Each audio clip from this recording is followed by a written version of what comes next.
আপনি জানেন আমি কি করতে পারি? কিচ্ছু করতে পারেন না, কিচ্ছু না। আগে আপনি আপনার মেয়েকে সামলান, নিজেকে শিক্ষিত করুন, তারপর অন্যকে অপমান করবেন। আর রইল বাকি ঠান্ডা মেশিন আর অন্যান্য যন্ত্র মন্ত্র, ওগুলোকে তো আমি জ্বালিয়ে দিতাম, কিন্তু কেন করলাম না জানেন? আপনার কথা ভেবে। আমি জানি আপনার মতন ব্যবসায়ীদের কাছে একটা টাকা বাবা মায়ের সমান। ওগুলো পোড়ালে আপনার ব্যবসার খাতায় অনেক ক্ষতি হয়ে যেত। আপনি কিন্তু আমায় অপমান করছেন।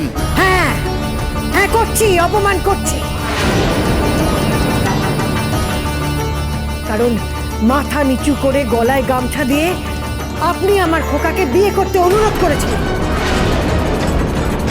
আমার সেই খোকা এখন আপনাদের বাড়িতে। আর যদি এতটুকু অযত্ন হয় না, তাহলে আমি ওই গাঙ্গুলি পরিবারে তাণ্ডব লাগিয়ে দেব।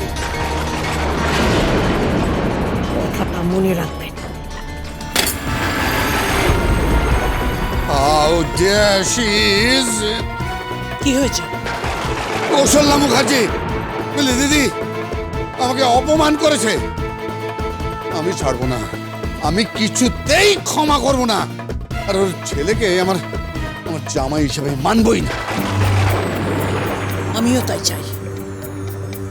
তুই তোরকে বল এই সম্পর্কটা যেন বয়ে না বেড়ায়। জানিস তো ভাই, কিছু কিছু সম্পর্কে কাঁটা বিঁধে থাকে, সেই সম্পর্ক বয়ে না বেড়ানোই ভালো।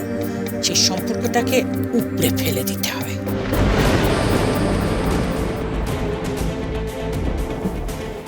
অনেক তো তামাশা দেখলুম, তামাশার পর তামাশা।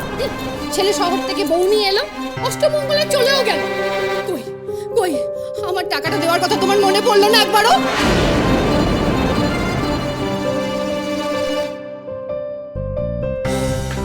আমি তো তোকে বলেছি তুই তো টাকা ঠিক পেয়ে যাবি। কি জানি, বিশ্বাস হয় না তো। তবে হ্যাঁ, ওই টাকাটা যদি তুমি না দাও, তাহলে কিন্তু আমি হাড়ি আলাদা করে দেবো। সে খেয়াল আছে তো তোমার? বৌমা, তুমি সব সময় হাড়ি আলাদা করে দেওয়ার কথা বলো কেন? দাদা দাদা আমাকে ক্ষমা করবেন। এই কথাটা যদি আমি বলে থাকি, তাহলে আপনার জুতো আমি মুখে করে নিয়ে যাব। বলেছে আপনার স্ত্রী।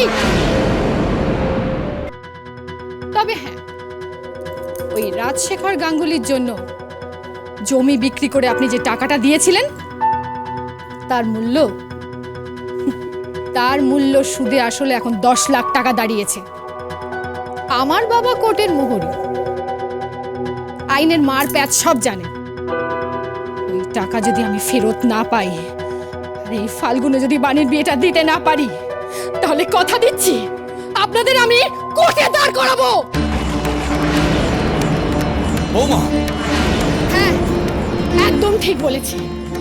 খোকা তার মায়ের দিব্যি করলো, তার মা শাখা সিঁদুরা দিব্যি করলো।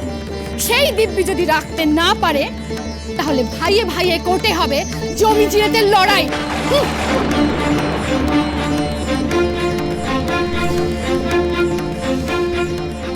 কি উভয় সংকটে পড়লাম। দেখে ছেলেটার এই অবস্থা, আর অন্যদিকে ভাইয়ের বউ আঙুল তুলে হুমকি দিচ্ছে। তুমি কিচ্ছু চিন্তা করো না, আগে খোকাকে আসতে দাও, তারপর দেখো সব ঠিক হয়ে গেছে। তুমি বসো, আমি তোমার খাবার নিয়ে আসি। শোনো না, ওরা কি খবর দিল? মানে খোকার কি অবস্থা? খাওয়া দাওয়া করেছে? ওর ঠিক মতো যত্নআতি হচ্ছে তো? আমি অনুরাধা গাঙ্গুলিকে যতদূর চিনেছি, তাতে তিনি তার জামাইয়ের অযত্ন হতে দেবেন না। না না, আমার তো ওনাকে নিয়ে চিন্তা নেই, আমার চিন্তা হচ্ছে ওনার মেয়েকে নিয়ে। তোরই এত বিচিত্র স্বভাব, ওনার খোকার কোনো ক্ষতি করে দেয়। হিন্দু ঘরের বউ, এও স্ত্রী, স্বামীর কোনো ক্ষতি সে করবে না। আর যদিও বা করে, তাহলে সে নিজের ক্ষতিই করবে।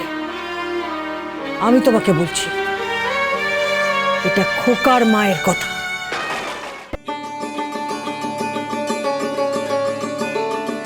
খেয়ে নিন। অনেকটা রাস্তা এসেছেন, ক্লান্ত আছেন, খিদেও তো পেয়েছে, আর লজ্জা পাবেন না, খেয়ে নিন।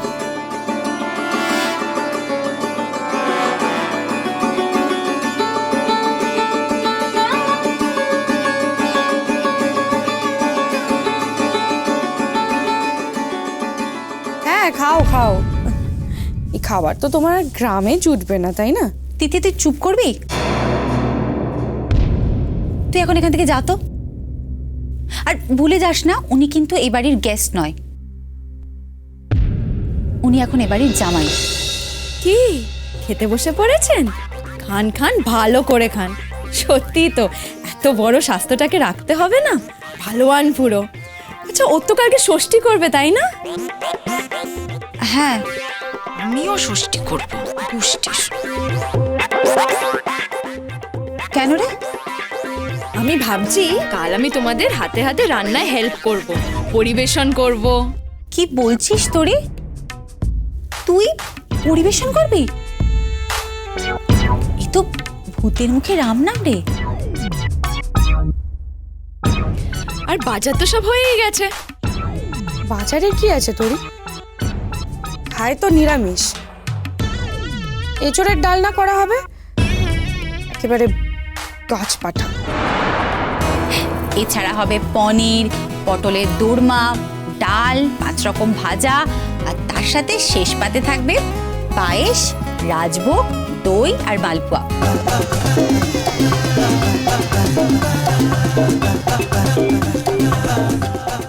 আরে আপনি এখনো বসে আছেন কেন? খান, শুরু করুন।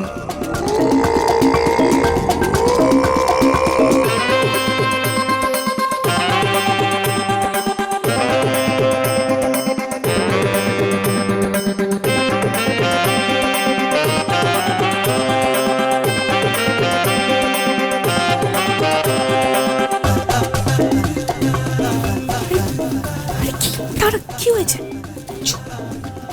শুন সত্যি, এঁচড়ের জায়গায় হবে মাংস, আর যেমন তেমন নয়, হয় মুরগি নয় ছাগলের। কি বলছিস কি তুই তোর? হ্যাঁ, আর পনিরের জায়গায় হবে পাকা রুই, আর পটলের জায়গায় ইলিশ, চিংড়ি। তোরে ও তো নিরামিষ খায়। জানি, জামাই ষষ্ঠীতে জামাই না খেয়ে থাকবে। আমি ওর বাড়িতে উপোস দিয়েছি, ঘাস পাতা চিবোতে দিয়েছিল। তা বুঝলাম, কিন্তু একটা কথা বল তোরি, এই এত সব আমিষ খাবার কোথা থেকে আসবে বলতো? আর ওকেই বা দিবে কি করে? শোন সত্যি, আমি পরিবেশনের নাম করে রান্নাঘরে ঢুকবো, আর তুইও থাকবি। তারপর ঠিক সময় মতো নিরামিষ খাবার সরে গিয়ে আসবে আমিষ খাবার। হ্যাঁ, কিন্তু খাবারটা পাবি কোথা থেকে? হোটেল থেকে, কলকাতার পাইস হোটেল থেকে আসবে আমিষ খাবার। ওই মেনি মুখর নিরামিষ খাওয়া আমি ঘুচাচ্ছি। 3 দিন আমাকে ঘাস পাতা চিবোতে দিয়েছিল, ওকে আমি রক্ত, মাংস, অস্থি, মজ্জা, দাঁত, নাক সব খাবো, ওর জাত ঘুচাবো আমি। বলে টিপ্পরা ভণ্ড সাধু, ওর জাত যদি আমি না মারি তো আমার নামও তরি গাঙ্গুলি নয়। গেল গেল, জন্মের গেলা গেল।